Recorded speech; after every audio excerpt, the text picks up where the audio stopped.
साथियों, जो भी हमारे फेसबुक लाइव से जुड़ना चाहते हो उनसे आग्रह है साथी आप जुड़ जाए। साथियों से मैं पुनः आग्रह कर रहा हूं, जो भी हमारे फेसबुक लाइव से जुड़ना चाहते हो उनसे गुजारिश है, उनसे आग्रह है कि वो जुड़ जाए। साथी, जैसा कि आज के एक महत्वपूर्ण दिन है, आज दशहरे का त्यौहार है और आप सबों को सबसे पहले मैं दशहरा का विजयदशमी बधाई शुभकामना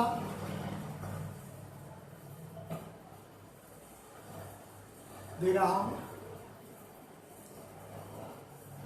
और साथ ही इसके इतर भी एक महत्वपूर्ण दिन है।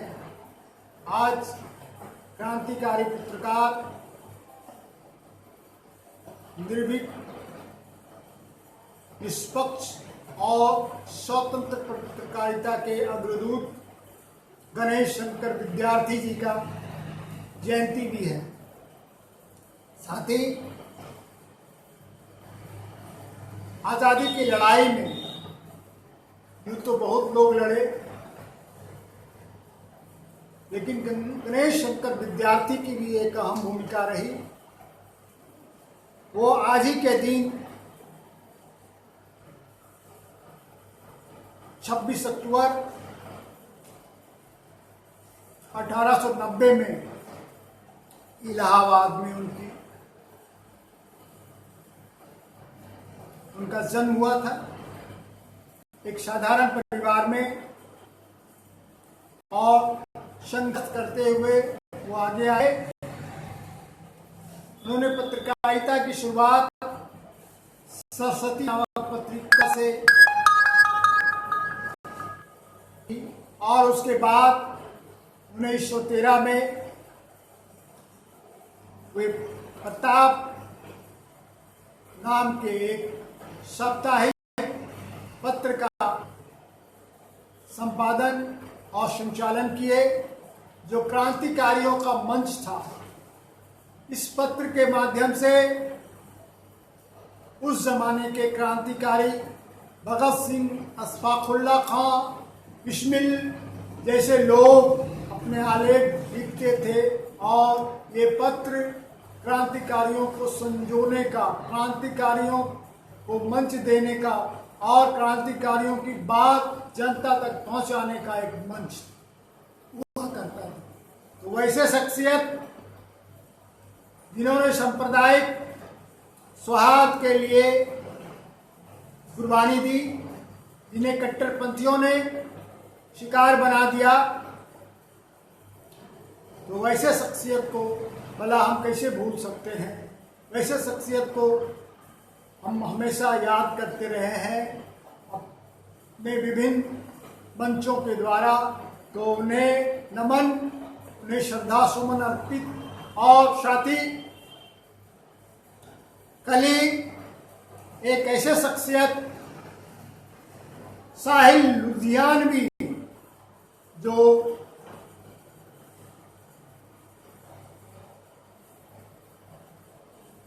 उर्दू साहित्य में एक आंदोलन थे और उनकी लिखी ढेरों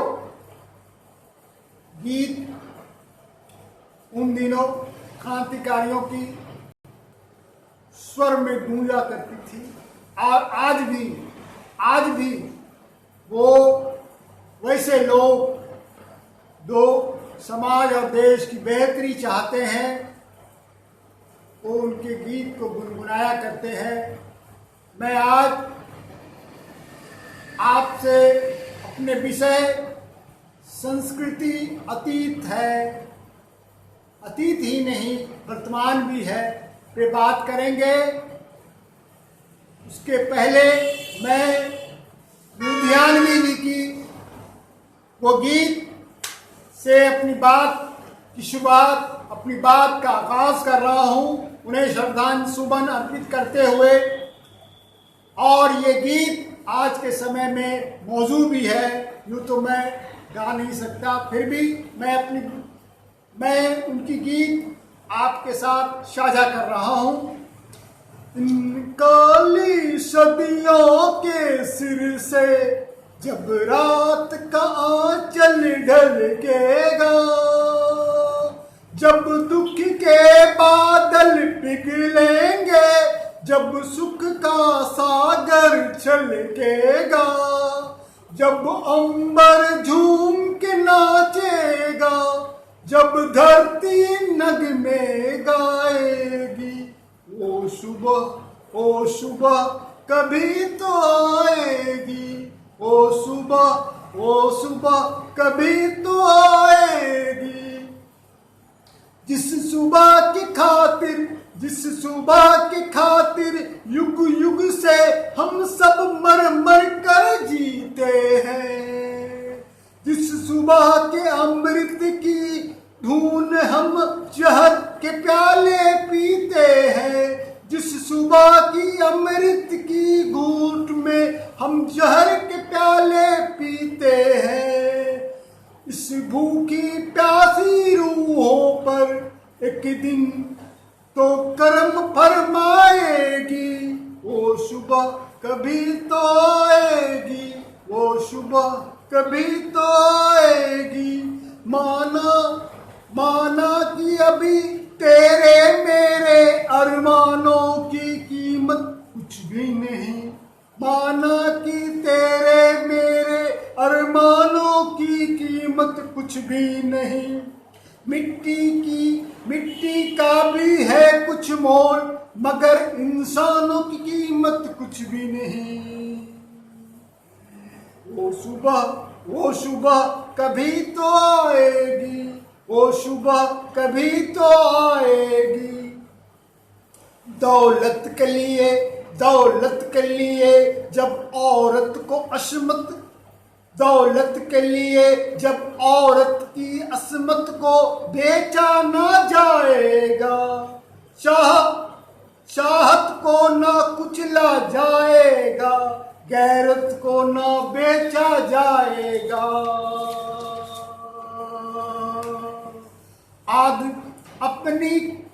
अपनी काली करतूतों पर जब ये दुनिया शर्माएगी, अपनी काली करतूतों पर जब ये दुनिया शर्माएगी, ओ सुबह कभी तो आएगी। बोल बीतेंगे कभी तो दिन, आखिर बीतेंगे कभी तो दिन, आखिर ये भूख बेकारी के टूटेंगे कभी तो बुत, आखिर दौलत की इजारेदारी के। जब एक अनोखी दुनिया की बुनियाद उठाई जाएगी, ओ सुबह कभी तो आएगी। मजबूर बुढ़ापा जब सूनी राहों पे धूल न फाकेगा, मासूम लड़कपन जब गंदी गलियों में भीख न मांगेगा, हक मांगने वालों को जिस दिन सूली नाचा दिखाई जाएगी, ओ सुबह कभी तो आएगी। फांकों की चिंता पर जिस दिन इंसान न जलाए जाएंगे, सीनों के दहकते 2 गज में आसमान न जलाए जाएंगे, ये नरक से भी गंदी दुनिया अब स्वर्ग बनाई जाएगी। ये नरक से भी गंदी दुनिया जब स्वर्ग बनाई जाएगी, वो सुबह कभी तो आएगी। जब धरती करवट बदलेगी, जब कैद से कैदी छूटेंगे, जब पाप घरौंदे फूटेंगे, जब जुल्म के बंधन टूटेंगे, उन सुबह को हम उस सुबह को हम ही लाएंगे।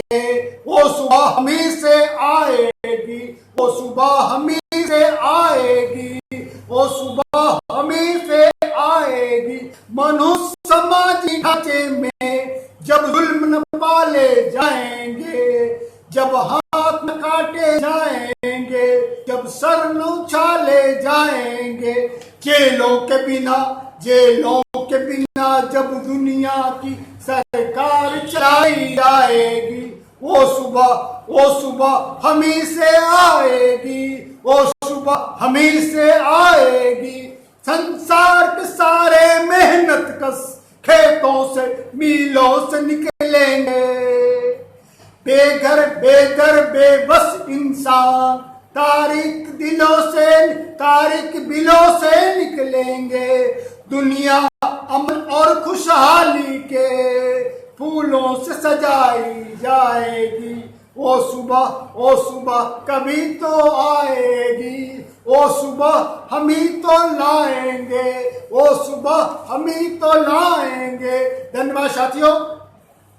अब मैं विषय पे आ रहा हूं। यूं तो मैं आपके साथ एक साझा कर दूं कि जो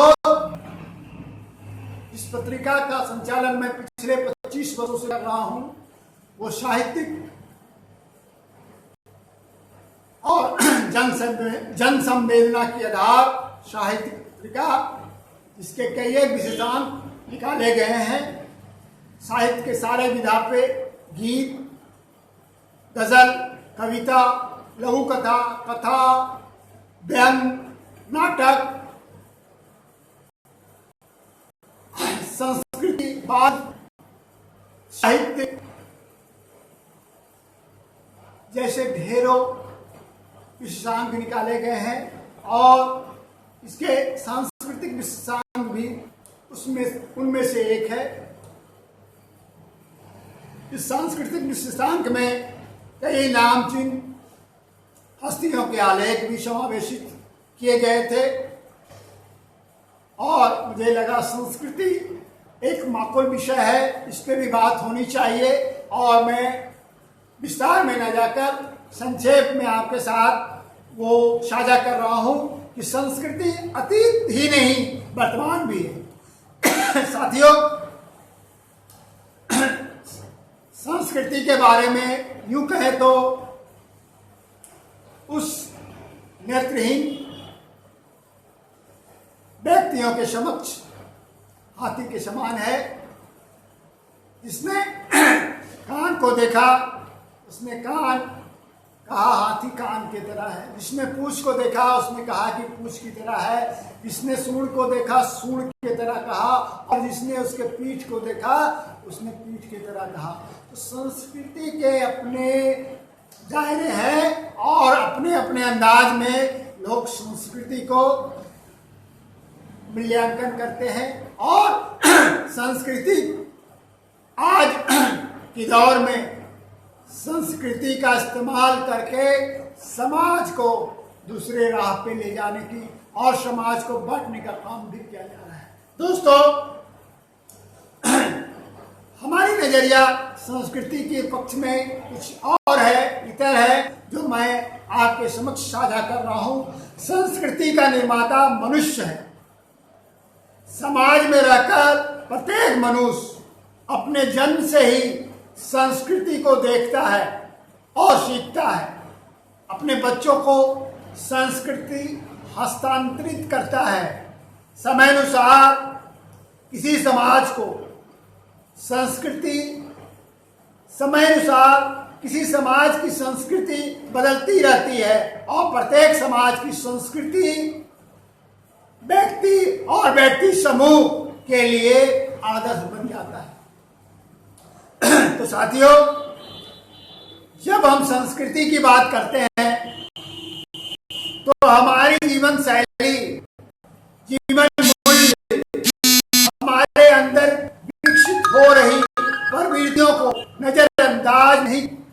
नजरअंदाज करके नहीं चला जा सकता। इन्हीं से जुड़कर हमारी संस्कृति बनती है। साथियों, संस्कृति से हमारा अभिप्राय, हमारा तात्पर्य मनुष्य व्यक्तिशील स्वभाव, सद व्यवहार, मधुर वाणी से है। समाज एक व्यवस्था है जिसके अपने कुछ नियम, कुछ सिद्धांत, मूल्य और प्रतिमान होते हैं। समाज के हर व्यक्ति को सामाजिक मूल्यों का पालन करना पड़ता है। सामाजिक प्रतिमान वो मूल्य व्यक्ति को विरासत से प्राप्त होते हैं। संस्कृति मानवीय समाज की मुख्य विशेषता है, इसे झुठलाया भी नहीं सकता है। साथियों, बेशक संस्कृति एक नदी की तरह है। माने कि संस्कृति एक नदी की तरह है, बहती हुई, बदलती हुई। इसकी परवाह का बदल नहीं होता है। और भारतीय संस्कृति तो समुद्र के समान है, जिसमें अनेकों संस्कृतियां, सरिताएं आवेशित है। इस देश की संस्कृति स्वभाव से समन्वयी और शांति किस्म की रही है।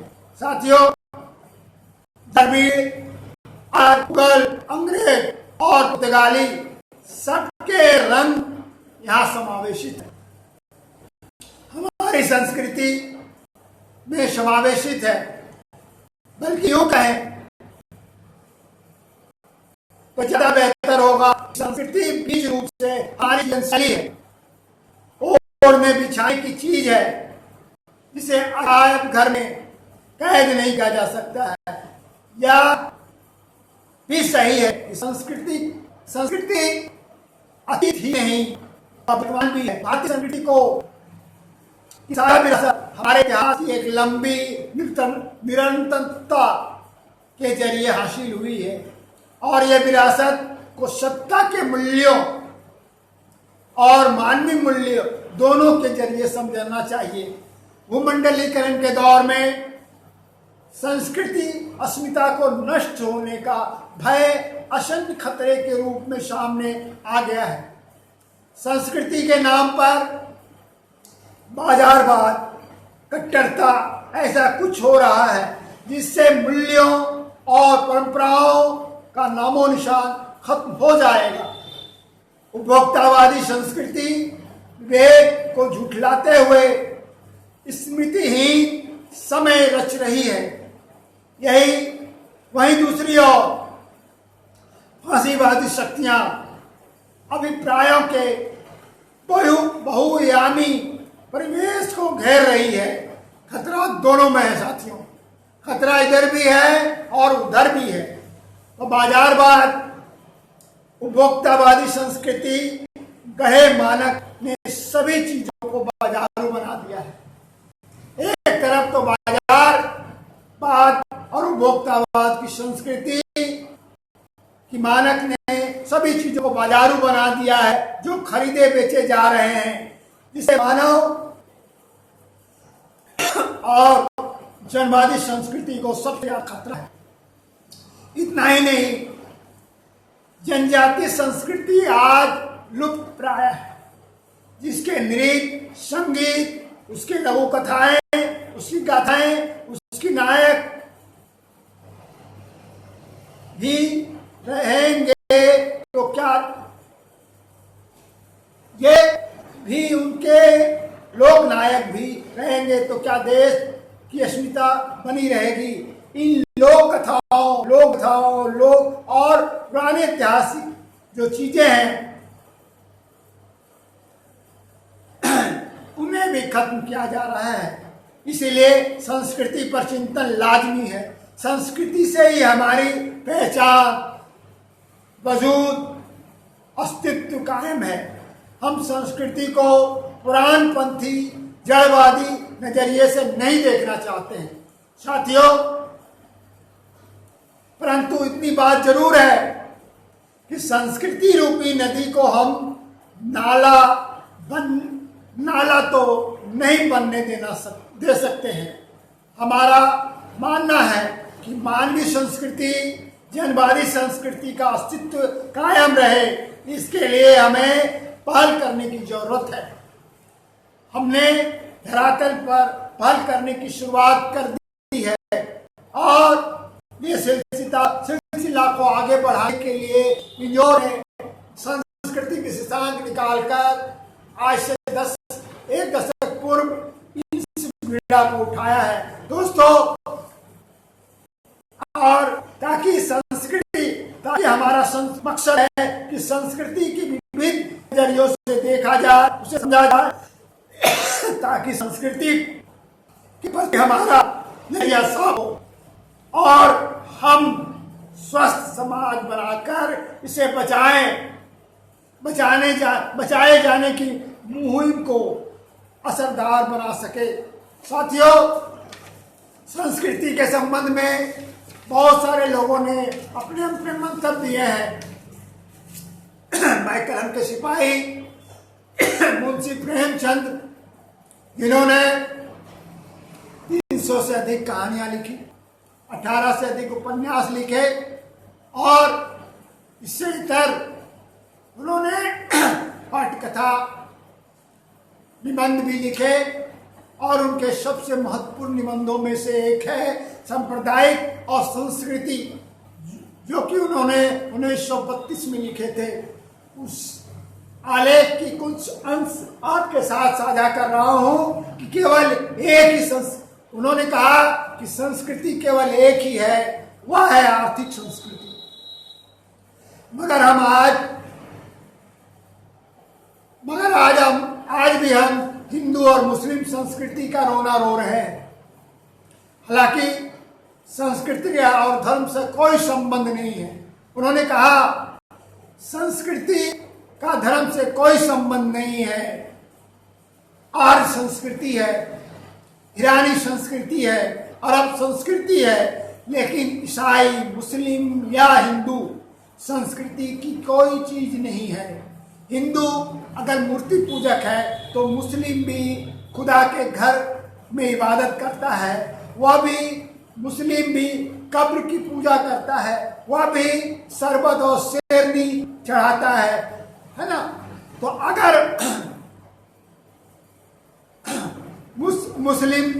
मुसलमानों में एक समुदाय ऐसा है जो बड़े बड़े पैगंबरों के सामने सिर झुकाना कुछ समझता है, तो हिंदुओं में भी एक ऐसा समुदाय है जो देवताओं को पत्थर और नदियों को बहती हुई पानी समझता है।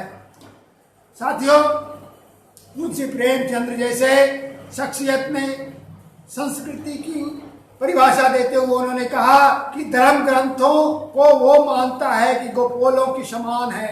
यहाँ तो दोनों संस्कृति में कोई अंतर नहीं, दोनों समुदाय की सोच में कोई अंतर नहीं दिखता है। फिर भी आज इन दोनों समुदायों को संस्कृति के नाम पर लड़वाने का काम लोग कर रहे हैं। दोस्तों, संगीत और चित्रकला और संस्कृति ये संस्कृति का अंग है। दोनों तरह की संस्कृतियों में कोई अंतर नहीं दिखता है। वही रागनी दोनों गाते हैं और मुगल काल की चित्रकला में भी हम परिचित हैं। नाट्य कला पहले मुसलमानों में नहीं हुआ करता था, लेकिन अब मुस्लिम समुदाय के लोग भी नाट्य कला से जुड़ गए हैं और वो भी अभिनय और किरदार निभाते हैं। फिर हमारी समझ में ये बात नहीं आती है कि कौन सी संस्कृति है जिसकी रक्षा के लिए सांप्रदायिकता इतना जोर मार रही है। साथियों, वास्तव में संस्कृति केवल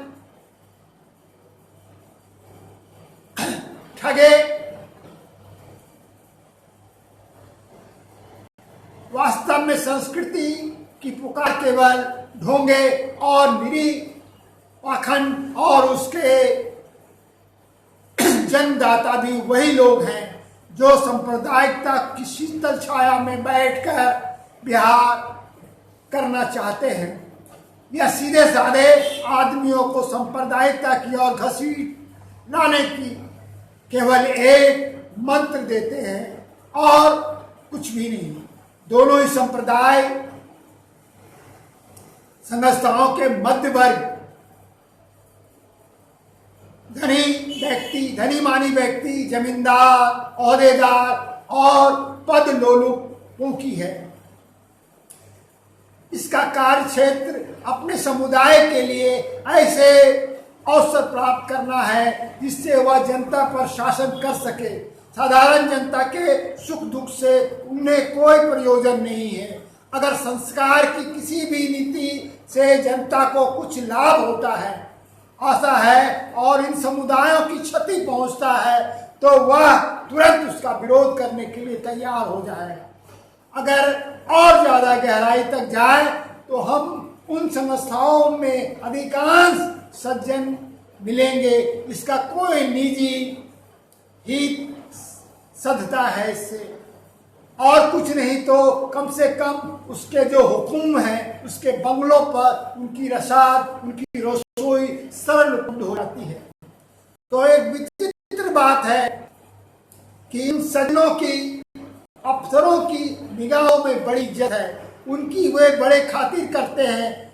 उन्हीं के कारण शक्तियां, उन्हीं के कारण उनके सिवाय और कुछ भी नहीं है। वे समझते हैं कि ऐसे पर उनका प्रभुत्व टिका रहे। आपस में खूब लड़ जाओ, खूब एक दूसरे को नुकसान पहुंचाओ, उसके लिए फायदे फरियाद ले जाओ, फिर उनका गम और अमर हो जाए। तो इस तरह के साजिशें रची जाती है जिसे आज से 9 दशक पूर्व प्रेमचंद जैसे शख्सियत ने रेखांकित किया था। आज भी ये कमोबेश वही बातें हैं। इन आर्थिक युग में, इस आर्थिक युग में साथियों, इस आर्थिक युग में और वही नीति सफल होगी जिसका नतीजा अपनी आर्थिक समस्याओं का हल कर सकेगा। जिससे या अंधविश्वास या धर्म के नाम पर किया गया पाखंड की नीति के नाम पर गरीबों को दोहने की कृपा मिटाई जा सके। जनता का आज इन संस्कृतियों की रक्षा करने का अवसर है, ना उसकी जरूरत। संस्कृति अमीरों, पेट भरों, बेफिक्रों का व्यासन है और दरिद्रों के लिए प्राण रक्षक के सबसे बड़ी समस्या है। उस संस्कृति में हाय जिसकी वह रक्षा करे। जब जनता मूर्छित थी तब उस पर धर्म और संस्कृति का मोह छाया हुआ था। ज्यों त्यों उसकी चेतना जागृत होती गई, ज्यों उसकी चेतना जागृत होती गई, वह देखने लगी वह संस्कृति केवल लुटेरे की संस्कृति है। वह राजाओं की संस्कृति है जो राजा बनकर, विद्वान बनकर, जो धन्ना सेठ बनकर, जगत सेठ बनकर जनता को लूटती थी, उसे आज अपने जीवन की रक्षा की ज्यादा चिंता है। जो संस्कृति की रक्षा से कहीं आवश्यक है, उस पुरानी संस्कृति में उसके लिए मोह का कोई कारण नहीं है। सांप्रदायिकता उसकी आर्थिक समस्याओं के तरफ आंख बंद किए हुए है। उसे उसके कार्यक्रम चलता रहे, उससे उसकी पराधीनता चिरस्थायी करने की ओर है। साथियों, तो मुंशी प्रेमचंद जैसे शख्सियत ने उस जमाने में 1932 में संस्कृति के संबंध में इस तरह से रेखांकित किया था। दोस्तों,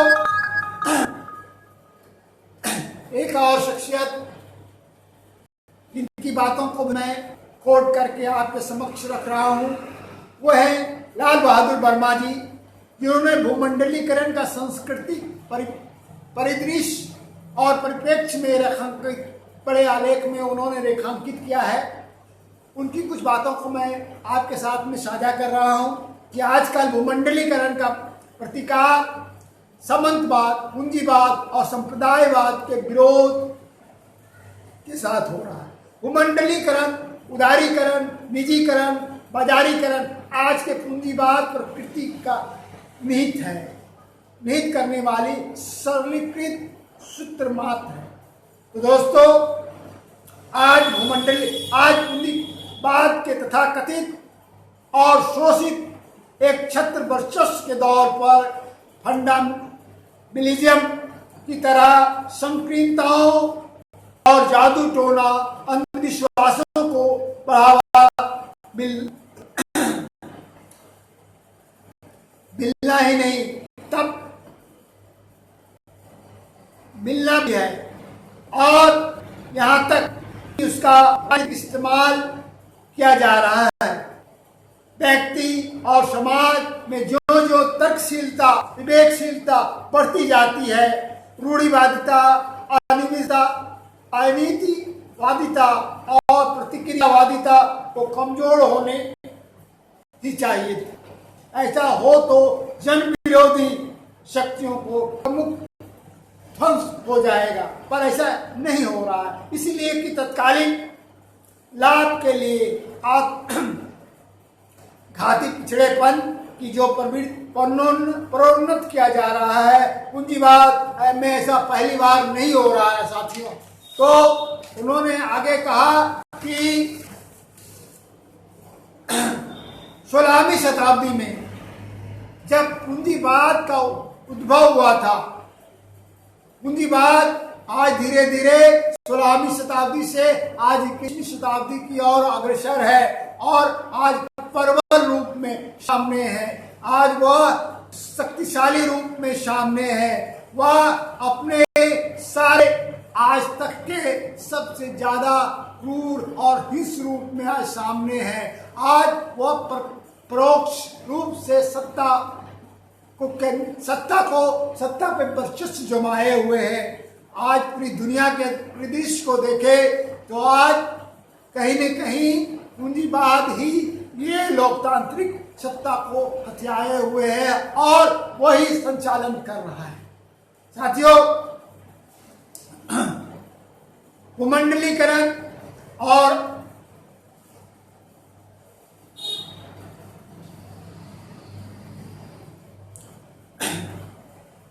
उसी का एक स्वरूप है उदारीकरण, उपभोक्तावाद और बाजारवाद। उसी के चट्टे पट्टे हैं, उसी पे संचालित हो रहे हैं, उनके अलग अलग आयाम हैं।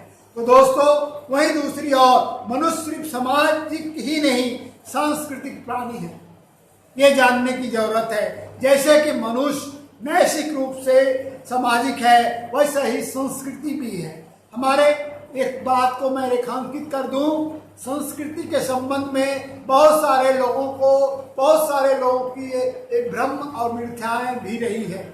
मेरा मानना है कि राजनीतिक क्रांति से पूर्व सांस्कृतिक क्रांति की जरूरत है। पूरे दुनिया में जहाँ जहाँ भी सांस्कृतिक क्रांति हुई, वहाँ राजनीतिक क्रांति बहुत विकसित और फली फूलित और पुष्पित हुआ है। तो हमारे यहाँ भी हमारे कुछ साथियों को ये भ्रम रहा है कि संस्कृति का मतलब नाच गाना और ये गाना बजाना है। लेकिन दोस्तों, बता दूं, 70 के दशक में हमारे इस देश में नुक्कड़ नाटक के माध्यम से जितनी बातें रखी जाती थी, नुक्कड़ सभाओं के माध्यम से, अपनी सांस्कृतिक गीतों के माध्यम से जिन बातों को रखी जाती थी आम आवाम तक, उतने लोग गोलबंद होते थे। आज का यह दौर है और संस्कृति, हमारे जो सांस्कृतिक कार्यक्रम है धीरे धीरे गौण होता गया। पहले खास करके जनवादी संगठनों के साथ में एक सांस्कृतिक मोर्चा हुआ करता था और सांस्कृतिक मोर्चा का मुख्य मकसद था कि जन जागृति करना, जनता को अपने मुद्दों के संबंध पैदा करना और जनता को उसके प्रति जागरूक करना। लेकिन आज ये गौण होता गया। परिणाम ये हुआ कि आज हम सिर्फ राजनीतिक कार्यों से ही प्रभावित है। सिर्फ वोट, सारे राजनीतिक पार्टियों की आज यही हस्र है कि उसका मकसद सिर्फ है कि वोट लेना और जनता पर शासन करना। एकमात्र मोटो रह गया है। सांस्कृतिक जो सोच है, सांस्कृतिक जो विरासत है, जो सांस्कृतिक सोच के माध्यम से हम जनता को जागृत करते थे, वो सारे चीजें आज धरे धरे रह गए। नतीजा ये हुआ कि आज राजनीतिक चेतना, सांस्कृतिक चेतना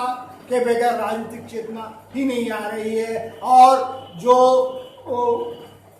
धन के नाम पे, पैसे के नाम पे, जात के नाम पर लोग चुनाव लड़ रहे हैं, और जो खास करके जो हमारे वोटर साथी हैं वो भी यही समझते हैं कि हमारे जात के लोग आएंगे तो मैं चुनाव, चाहे वो कोई भी हो, ABCD कोई भी हो, किसी भी तरह के प्रभाव वाले क्यों ना हो, क्यों ना आपराधिक छवि वाले हों, क्यों ना धरना सेठ हों, उनके जात के हैं तो वोट दे देते हैं। तो ये राजनीतिक समझ का अभाव भी है, ये सांस्कृतिक समझ का भी अभाव रहा है। तो जो जरूरत है, जो राजनीतिक पार्टी का काम सिर्फ वोट देना और वोट लेना ही नहीं है, वोट लेना ही नहीं है और सत्तासीन होना नहीं, आज एक ही मकसद रह गया है। उसे राजनीतिक रूप से जागृत करने की भी जरूरत है, और ये तब ही हो सकता है जबकि वो उसमें सांस्कृतिक क्रांति करने की जरूरत है, सांस्कृतिक जागृति करने की जरूरत है। दोस्तों, तो इन बातों की भी जरूरत थी, इसीलिए मैं इन चीजों को आपके समक्ष, इन बातों को रखा। साथियों, आज भारत कि प्राचीन काल में हम देखें तो वह संसार के सभी क्षेत्रों में अग्रणी रहा। मध्यकाल में भी वह अग्रणी रहा, लेकिन जो ही आधुनिक काल में हम आए, हम पिछड़ गए, हमारी अर्थव्यवस्था पिछड़ गई, न राजनीतिक न सांस्कृतिक। फिर आधुनिक काल में हम क्यों पिछड़ता गए? क्योंकि हम विदेशी शासकों के गुलाम की मानसिकता बनाए हुए रहे। हमारे अंदर सांस्कृतिक क्रांति नहीं हुई, सांस्कृतिक जागृति नहीं हुई। हम अपने शासकों को हमेशा माई बाप समझते रहे, ये हमारी मानसिकता बनी रही, जिसके वजह से हमारे सोच में बदलाव नहीं आया। आज भी हम 70, 72, 73 साल के लोकतंत्र में जी रहे हैं, और अधिकांश लोगों से बात करिए, सांस्कृतिक और राजनीतिक जागरूकता के अभाव में वो समझते हैं आज भी कि जिन्हें हम भेज देते हैं चुनकर, जो हमारे नुमाइंदगी करते हैं, वो नुमाइंदा हमारे राजा है, हमारे कर्ता धर्ता विधाता है, लेकिन वो भूल जाते हैं वो हम ही से है, और लोकतंत्र में जनता ही सर्वोपरि है। ये जनता भी नहीं जानती है। नतीजा ये होता है, उनका ये सोच भी बनी रहती है कि वो हमारा काम वोट देना है, हम अपनी जाति के नाम पर अपने समुदाय के लोगों को अपना पैसा लेकर या फिर भय से या फल्ला के कहने पे हम वोट दे देते हैं। तो आप अगर लोकतांत्रिक व्यवस्था को देखें तो पूरे विश्व में आप देखेंगे कि 20 से 25% लोग मत लाते हैं और सत्तासीन हो जाते हैं। 70% मत आपके विरोध जाता है, और फिर भी आप सत्ता में बने रहते हैं और अपनी हैकड़ी चलाते हैं, अपनी मनमानी चलाते हैं, जनता के इरादों के, आकांक्षाओं के, जनहित के विरोध में आप अपने निर्णय लेते हैं। तो दोस्तों, बातें तो बहुत हो सकती है। तो ये हमारी जो हमारे यहाँ मध्य वर्ग और पूंजी, खास करके साथियों मध्य वर्ग और पूंजीपति वर्ग पनपा, और ये पंगु और पराधीन लोगों को बनाया। क्योंकि पूंजीपति वर्ग जो है वो अगड़ा बगड़ा अपने को कहता है, और मध्य वर्ग जिसकी स्थिति ये है कि अपने को वह ऊंची वर्ग से ही तुलना करता है, वो हमेशा सत्ता के करीब और सत्ता के गलियारे में रहना चाहता है, इसीलिए वो नीचे भी नहीं उतरता है। ऐसी स्थिति बनी हुई रहती है। साथियों, एक बात आजादी के पूर्व की बात को मैं साझा कर रहा हूं। भगत सिंह जब देश की आजादी की लड़ाई लड़ रहे थे, उनका मकसद था देश आजाद तो हो, लेकिन सिर्फ सत्ता का हस्तांतरण ना हो। सिर्फ गोरी चमड़ी वाले से काली चमड़ी वाले को बीच सत्ता का हस्तांतरित नहीं हो। एक लुटेरा से दूसरे लुटेरे के हाथ में सत्ता का हस्तांतरण नहीं हो। तो भगत सिंह पहला व्यक्ति थे जिन्होंने पूर्ण स्वतंत्रता और व्यवस्था परिवर्तन की बात की थी। उन्होंने उसके पहले जितने भी नेता हुए सभी वो सत्ता और पर पेशी थे। उनका नेतृत्व का मकसद था कि वो मोहताज थे, कभी इंग्लैंड के, कभी रूस के, तो कभी चीन के, वो मुंह ताकते थे। आज की हालात में बची कुची स्वायत्तता, आज जो परिदृश्य है संस्कृति, आज का जो परिदृश्य पर हम देखें तो आज जो बची खुची स्वायत्तता है, सार्वभौमिकता भी छीन जाने से ज्यादा खतरा इस बातों की है कि वो समर्पित कर दी जाने का खतरा है। इसलिए आज सांस्कृतिक आंदोलन की व्यापक सृजनशीलता, संघर्ष, साझेदारी विकसित करने की जरूरत है। ऐसी चेतना और कार्यक्रम विकसित करने की जरूरत है।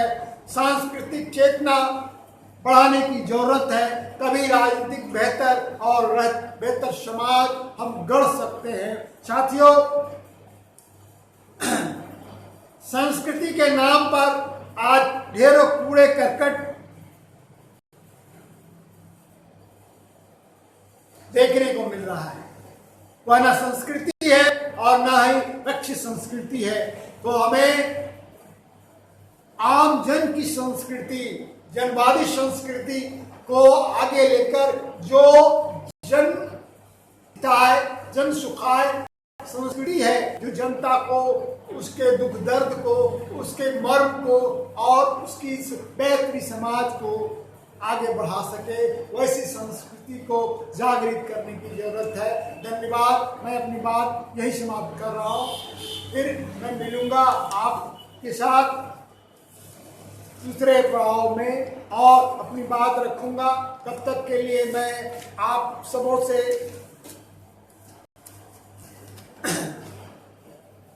साथियों, यदि आप सब हमारे फेसबुक लाइव से जुड़े हैं तो आप सबों को ढेरों धन्यवाद और दशहरा की मैं पुनः आप सबों को शुभकामना दे रहा हूँ। फिर मिलूंगा। आप अगर देख रहे हो तो इसे सब्सक्राइब करें, आप इसे लाइक करें। धन्यवाद साथी।